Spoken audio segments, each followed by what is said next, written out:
it's Seth from Seth Christensen Racing. Today I'm going to be cutting some Brussels sprouts as a side dish for my steak.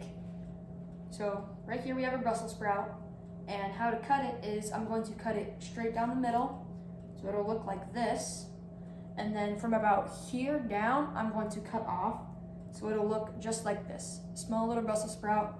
And you don't really need to worry about peeling the rest of it off because it kind of just falls off.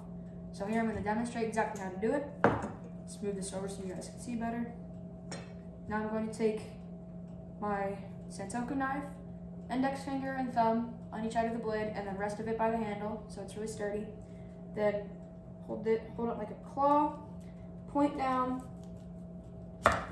and then like that. So now you're going to have something that looks like this. Next, you're going to take from about here up, so the outer shell of it kind of falls off. So we'll cut from the side here.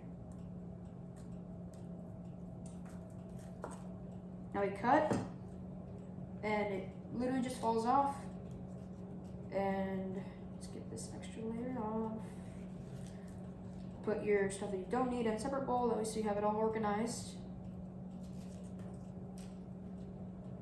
Let's do the same for this one. Make sure to cut in the right place.